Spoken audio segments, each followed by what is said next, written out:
Guys, today I'm going to be doing the 2018 K-pop tag, which was originally started by Random Me in 2011, whose channel I will leave linked down below. This is one of my favorite things that happens at the end of every year that people do, and everyone likes to kind of put their own color and spin on it, so I definitely will be probably doing some of the classic questions, but also kind of adding a few of my own. So, the first one to start with is my favorite album of 2018. So I have three that I'm going to talk about. The first is, I feel like no surprise to anybody, given how much I talk about this song in this group on my channel, but that is The Perfect Red Velvet by Red Velvet. So this came out in January, and it was the repackage of the Red Velvet, I think was the name of the original song. And this just has probably some of the best songs, I think, in Red Velvet's discography. So Bad Boy, obviously one of my all-time favorites. I Just is amazing. Peekaboo is great. Kingdom Come. My Second Date. I feel like I'm one of the few people that really likes Attaboy, Perfect 10. Like, this whole album, end to end, is really fantastic. And I think everyone gets to shine, and it just sounds really good. And I'm just glad that this was the album that we got as a repack. I'm glad we got a couple new songs, which are pretty good. I probably talked about this in my video last year, because I really liked, obviously, the Peekaboo album, which is what this is the repack of, but it came out in 2018, so I get to count it again. I found myself listening to this album a lot this year. My second album that I want to talk about is another full-length album, and this is Vic's third full-length album, Eau de Vic's. It's supposed to be like a perfume, so I probably said that really poorly. And they put the track list on the inside here. So this is just another album I think that just end to end is really great. Scentist, an amazing title track. Odd Sense, Silence, wonderful. My Valentine, which was their other stage song, was amazing. Good Day, Escape, Trigger. I even really liked Navy and Shining Gold, which is like the fan song, and I often don't like those types of songs, but this one's really fun and upbeat. The Ballady song, which I think is track 9, was awesome. Surprisingly, I usually don't like ballads. I just really like this entire album. Again, another one I went back to and listened to quite a bit this year, so I would definitely recommend checking this one out if you haven't. And then the final album I want to talk about is a mini album, and that is Luna's debut mini album Plus Plus. Finally, the OT12 album. Hi and Favorite, which were the two, well, the title track and the pre-release track were wonderful, but I mostly really love this album for Perfect Love and Stylish. Stylish in particular. I listened to this album a lot. They did that Spotify Rewind thing, and apparently this is my most listened to album on Spotify, which isn't really that surprising. But yeah, Stylish, Perfect Love. Even track 4, I think Heat is the name of that song, is also really good. This was just a really great album. I think it blended the styles of all the different units and the girls really well. We got 12 girls doing 6 really great songs, and I'm just super happy with that. So those are my favorite albums of 2018. The next thing I wanted to talk about is packaging. So my favorite packaging of 2018 is, first of all, sorry, I gotta reach for this album. There we go. Is Red Velvet's Summer Magic, the limited edition. So what's cool about this packaging is it's a slipcase to the box, which is fun. You get member covers, which is nice. I have Irene's here, because Irene is one of my biases, and so the last time there was a member version album, I got Solgi, who's my other bias, so I just am flipping it up this time. But it also comes with this pack of little, pop-up things, and so you can, take them and put them on, the top of this and, fill the whole thing out. There's, a whole slew of them in here. They're different sizes and shapes and things. And then it's, a nice little display piece, and it's fun, and it's really colorful, and I like that a lot.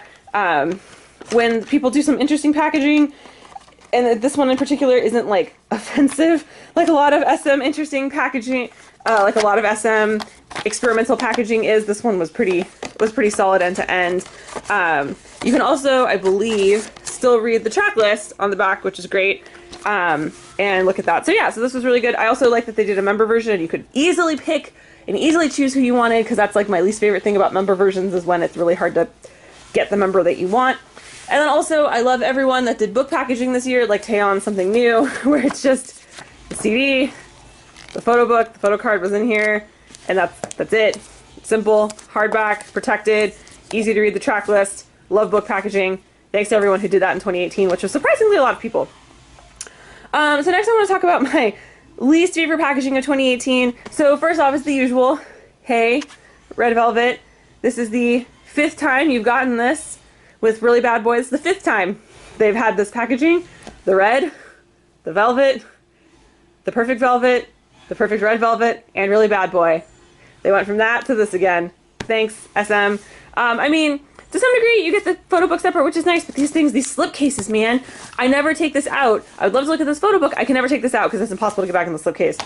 And then I finally was cursed this year and had to buy a friggin' Kino album. I hate Kinos. This is the worst packaging of all time. That you can't use them. You get, like, you don't even really get a photo book. You get weird photo cards. I can't actually even use this with my phone because my phone doesn't have a headphone jack on it. And, like, Kinos need to die in 2019. They just, never again. Never again. Anyway, least favorite packaging. Pretty strong feelings about Kinos.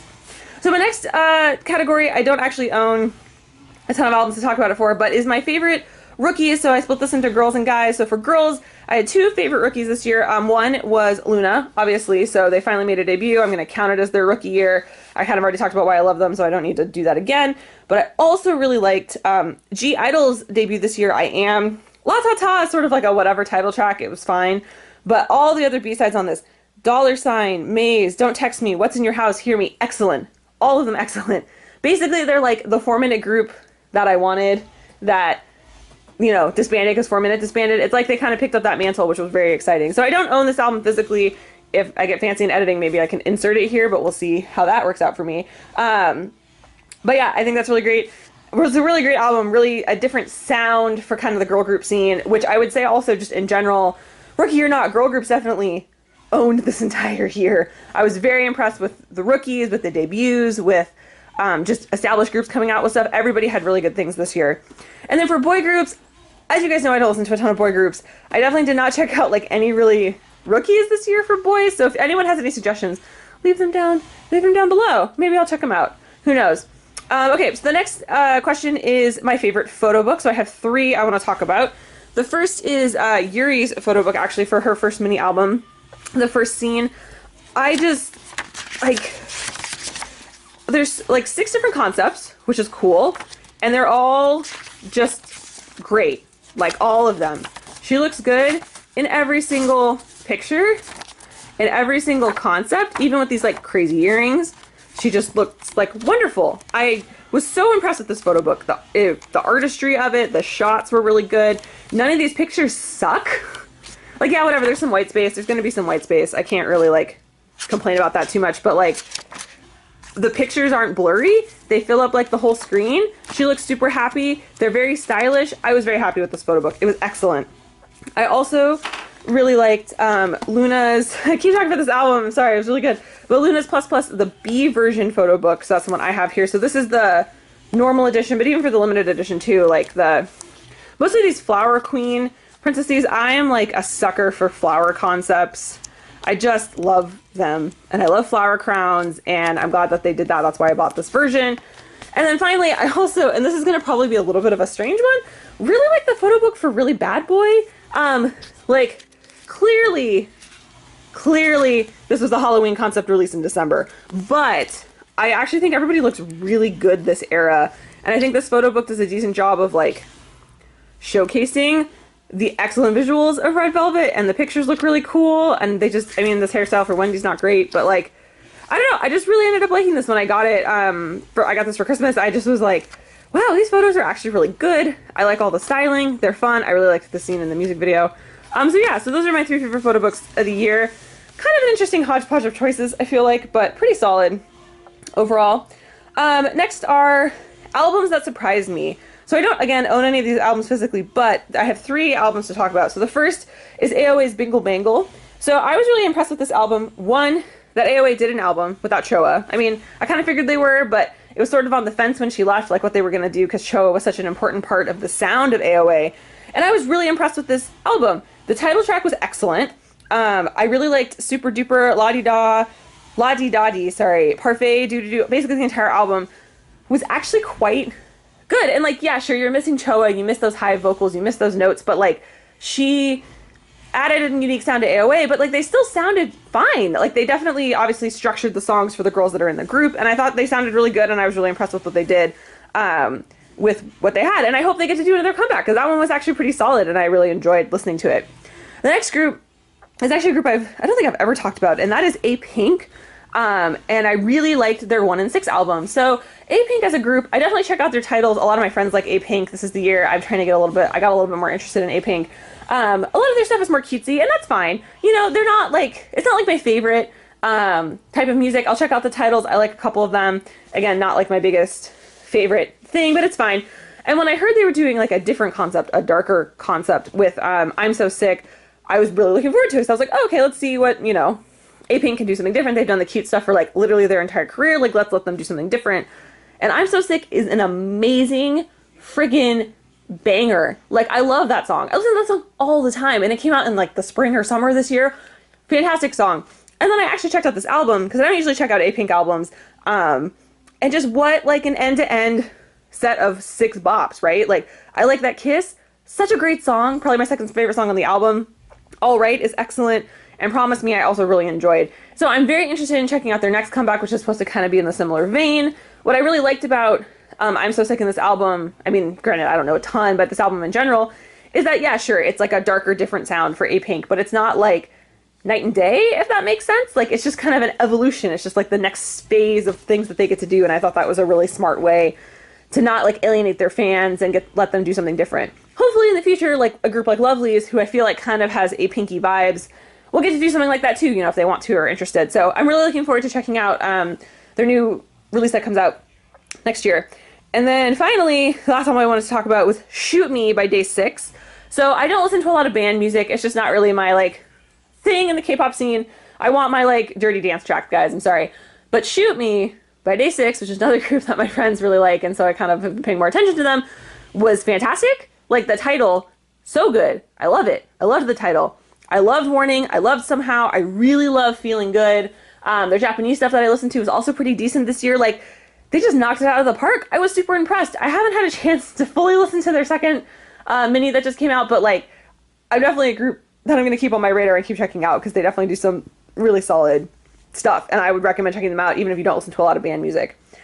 Okay, so this next topic, the next question, sorry, is my favorite non-Korean album. And so this is where you're supposed to insert your favorite, like, Japanese or Chinese or, like, whatever K-pop related item that isn't released in Korean here. But I don't listen to a lot of that. So instead I'm going to talk about 2 albums that came out in English that I really liked this year. So the first is Hayley Kinoko's Expectations, which I don't have yet, but I'm planning on buying. You may have heard the title, or not the title, sorry. One of the big singles from that was Curious, which I will, you know, I'll leave the album or the video or whatever link down below for that. But Hayley Kinoko's music is excellent. If you like pop music, you're definitely going to like this. She's had a couple singles and stuff released throughout the years, but this was her first EP, so I definitely really liked that. And then the next album I want to talk about is definitely from an artist you've probably never heard of, and that is Dessa. And this is her most recent release, Chime. So Dessa is a member of the Midwest hip-hop collective Doomtree. So they're a bunch of artists that come together and have basically made their own like independent label. And Dessa is like an amazing vocalist and an amazing rapper. And so what I really liked about Chime is that you get to see both of those things. So this is the album track list here. I will again try to link this down below. My favorite song is Shrimp, which is a 45-second rap song, but Ride is also one of my favorite songs. Fire Drills is excellent. Good Grief is very good. Boy Crazy, Jump Rope. I mean, this whole album is really good, but those are a couple of my favorites if you're looking for a few. Dessa has an amazing voice. I saw her when she came to my area when she was on tour earlier this year. She sounds exactly like the album. Like, unbelievably good. A great performer. Would definitely recommend checking out this album. If you haven't, and like I said, you probably have never heard of Dessa, so missing out. She has a couple of their albums, too, that have come out that I would also recommend checking out. So those are some of my favorite non-Korean albums. I know I'm kind of cheated on that one. So, favorite solo album. My favorite solo album this year, I think, is going to be surprising to some people, but not to everyone. And that is Junho's Imagine. So Junho is a member of 2PM, and he has a lot of solo work in Japan. A lot of 2PM is very popular in Japan, which is interesting and unfortunate to some degree, but I'm glad they're, you know, being successful. So Imagine was his album that came out this year, and holy mother of God, is that album fantastic. Title track, Imagine, my favorite. I haven't bought this album yet, but I'm 100% buying it. Was just a jam on every possible level. Like, this whole album, end to end, I can't even describe to you how much I love it. I've listened to this album so much this year. I think it was like my second most played album on Spotify or something like that. I can't express how much I love this album. If you have not listened to this album, you are missing out. Please go listen to it. Like, just stop this video, Go pull it up on your music playing place of choice and just listen to it. It's so good. Like, it's really good. That's my favorite solo album, like hands down, by far this year. The next question is albums or like things that could have been better. So I have two things to talk about here. The first is Yuri's album. So the first scene could have been better. So I kind of talked about this a little bit when I bought this album. Into You is fine. Illusion is fine. C'est la vie is alright. Then we get into like the three sort of ballady tracks on this album, and that's really where this album falls apart for me. Yuri's voice is fine. She's not a terrible singer. She's not the best singer, for sure. And I would say that I think she definitely shouldn't have done 3 ballads. I think 1 ballad would have been fine. I think Ending Credit, I believe, or Chapter 2, one of those. I think it's Ending Credit. Would have been great. Would have been a good place to put the album on. It would have been good to have. But having 3 ballady, slower tracks with the voice that she has did not work for me at all, to be honest. So that's why that is an album I wish could have been a bit better. I think she's better at the dance pop. I wish she had done a bit more of that. Generally, I wish everyone does more dance pop, but I think in particular this would have been really helpful. And then the other thing I think that could have been better, again, I don't own any of these, but just from like listening to them, was basically everything Twice did this year. So why do I say that? So I'm not a Twice hater. I like Twice. They release a ton of music. They released so much music this year to the point where I couldn't even tell you all the different releases that they had. I also can't really distinguish in my head the differences between all of them. And I think that is a problem. So Dance the Night Away is a song I really enjoyed. It had a very different sound than whatever was before that song. I could not tell you what the title track before Dance the Night Away was. I don't know what it is. I don't remember. Because it sounds a lot like Yes or Yes, which is the one that came out like 2 months ago. And that's the one I remember because it was recent. You ask me 4 months from now, I'm not going to remember what it was. I promise you. And the song that just came out, The Best I Ever Did? The Best Thing I Ever Did? I mean, I feel like that just says it right there. Was a different song for them. So it's a little bit more memorable because it's a little slower. But it's also a song I couldn't tell you the melody. I couldn't tell you anything about it. I haven't listened to a ton of the B-sides, either from any of those albums, because none of those title tracks like grabbed me enough to like go back in and listen. Oh, What Is Love? That was what it was. That took me a long time to get to. And then if I think about the discography of Twice, there's a couple songs I very distinctly remember. I remember TT, I remember Cheer Up, I remember Like Ooh Ah, I remember Signal because it was very different. I don't remember a lot of other stuff in there. Like, I remember Likey because I enjoyed Twice-to-Gram and I thought that was a very good album release from them. Then there was that Christmas song. There was that other Christmas song. They did some Japanese stuff that maybe also came over. Like, they just did a lot this year. And on the one hand, that's like good, right? If you're a once, that's exciting. You're happy to get more releases and stuff. But even if you're not a once or whatever, or if you are a once too, but that also means that you're pumping out so much content. And Twice in particular stick a lot to their formula, which again is fine if that's what, that's what you want to do. It's fine. I like, whatever. People like it. It's fine. Do what you want. None of their stuff is memorable. I don't remember what they're doing. I don't remember the choreography. I don't remember a lot of the videos. Like, it just is not memorable for me. And so that was something that could have been better this year. I would have rather had less Twice releases, but better quality and more distinct, or like the same amount, but like just really make them different, They were just a little too similar. And then they try to do a different thing with BDZ in Japan, which was just like a giant bait and switch, which I don't appreciate. JYP, just saying it. Anyway. So that was albums I thought that could have been better this year. I have 2 more questions left. So the next question is one that I'm adding myself because this is one of my favorite things about K-pop. And so I'm going to talk about my favorite choreography for this year. So of course I'll insert some clips. But basically the 2 I want to talk about is the Really Bad Boy choreography first. So I'll start with that. I was surprised at how much I liked this choreography. Obviously Red Velvet is known for doing a lot like harder choreography, more interesting choreography. I think that a lot of girl groups get to do. This one in particular was super like just crazy good to me. I just really enjoyed a lot of the synchronizations, a lot of the motions, a lot of just the way that they went together. That ending bit, which is probably the bit I'm going to put in here when I talk about this,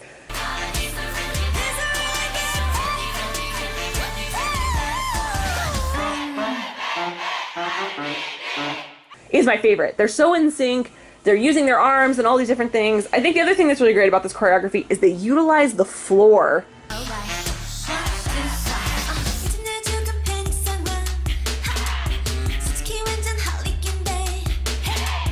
Which K-pop groups never do. They never get on the floor. They never do anything near the floor. And so the fact that they're sitting on the floor, Seulgi at some point is like on the floor, like on her knees and stuff, like it's great.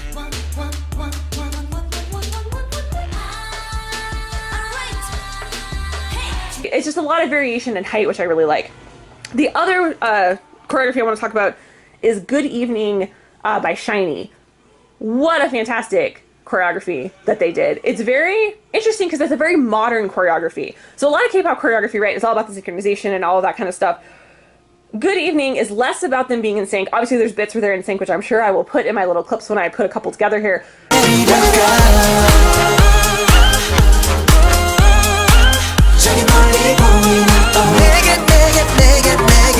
But what I think is really interesting is the very kind of beginning, after they're dancing on the chairs and they have that, like the first chorus where they're doing like kind of the choreography. They're standing on the chairs and they kind of like come down. They're very like disjointed in their body movements. They're not all coming together. They're not all coming in a straight line. They're coming in just like very expressive motions. And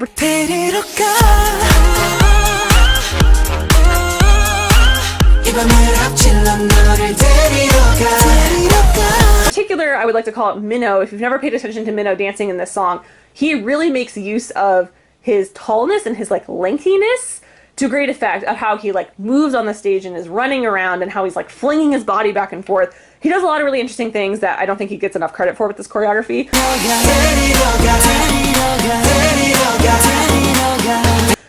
So I just really enjoyed what they did with this. The other thing that it reminded me a lot of is obviously this is the first song that SHINee has released as a foursome since Jonghyun's Untimely Passing from last year, and it reminded bits of this choreography, whether intentional or not, reminded me actually a little bit of a choreography that's out of West Side Story. So there's a scene in West Side Story where, I mean, I guess this is low-key a spoiler for West Side Story, so sorry, but I don't think anybody super cares that much about a musical that's been out for a long time.